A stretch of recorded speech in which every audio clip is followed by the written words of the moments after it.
अगर आपने कभी किसी से कहा है कि मेरा समय बहुत खराब चल रहा है और मैंने इससे बुरा समय अपने ज़िंदगी में कभी नहीं देखा, तो दोस्तों समय कैसे बदलता है वही आपको बताना है।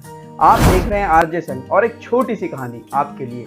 ये कहानी है जंगल में पड़े हुए दो पत्थरों की। एक बार एक मूर्तिकार जंगल से गुजरता हुआ जा रहा था और आपको तो पता है मूर्तिकार जो होते हैं, आर्टिस्ट लोग जो होते हैं, वो किसी भी चीज़ को देखकर अपनी कला ढूंढने की कोशिश करते हैं। तो उसने जब उस पत्थर को देखा तो उसे लगा कि यार ये पत्थर तो काफ़ी अच्छा है, मैं इस पत्थर से बहुत सुंदर मूर्ति बना सकता हूँ। तो वो वहीं पे रुक गया, उसने अपना सामान बाजू में रखा, थैले से अपने कुछ औजार निकाले और जैसे ही वो पत्थर पर प्रहार करने वाला था मूर्ति बनाने के लिए, तो उतने में पत्थर से आवाज़ आई कि प्लीज़ मुझे छोड़ दो, कृपया मुझ पर दया कीजिए, मुझे छोड़ दीजिए, मुझ पर वार मत कीजिए।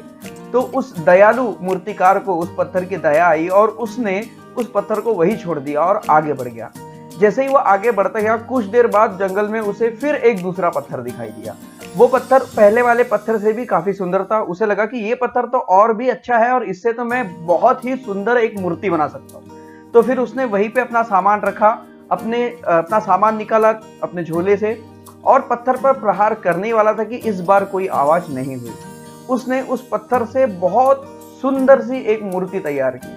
तैयार होने के बाद मूर्ति काफी भारी थी, इसलिए वो अकेला उसे ले जा नहीं सकता था। तो उसने सोचा कि मैं मूर्ति आज यहीं पर छोड़ देता हूँ, अगले दिन 2-4 लोगों के साथ आऊँगा और इस मूर्ति को लेकर जाऊँगा।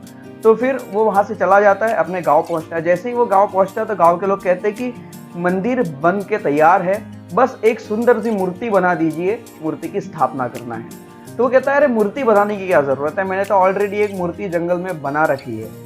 तो वो 3-4 लोगों को साथ में लेकर जाता है और वहाँ से उस मूर्ति को लेकर आता है और फिर मूर्ति की स्थापना मंदिर में की जाती है। उसके बाद गांव के लोग कहते हैं कि अरे मूर्ति की स्थापना तो मंदिर में हो गई है, बस एक पत्थर की ज़रूरत है जिस पर हम नारियल फोड़ सकें। तो वो कहता है कि जंगल में एक और पत्थर है जिसे मैंने मूर्ति का रूप नहीं दिया, हम उस पत्थर को लेकर आते हैं। तो फिर से वो 3-4 लोगों के साथ जाता है और वो उस पत्थर को उठा कर लाता है। अब देखिए दोनों पत्थर एक ही जगह पर आ जाते हैं मंदिर में, एक मूर्त के रूप में और एक जैसे के वैसे पत्थर के रूप में। तो जो पत्थर जिस पर नारियल फोड़े जाते हैं, वो पत्थर उस मूर्त वाले पत्थर से कहता है कि अरे भाई तुम्हारे तो काफ़ी मज़े चल रहे, तुम्हारी तो पूजा की जा रही है, हार चढ़ाए जा रहे, फूल चढ़ाए जा रहे, क्या बात है, तुम्हारी तो ऐश चल रही है।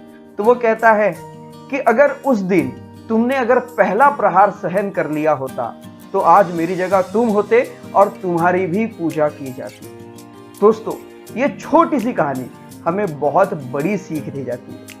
हमारी जिंदगी संघर्ष से भरी हुई है और जिसने जिंदगी के इस संघर्ष वाले समय को तय कर लिया, अपना मुश्किल समय निकाल दिया, परेशानी में डटकर खड़ा रहा और परेशानी से कभी भागा नहीं, उसकी जिंदगी एक न एक दिन सफलता जरूर प्राप्त करेगी। इसलिए दोस्तों आरजे संघ हमेशा आपसे कहता है कि बन दिखाइए कुछ ऐसा कि दुनिया बनना चाहे आपके जैसा।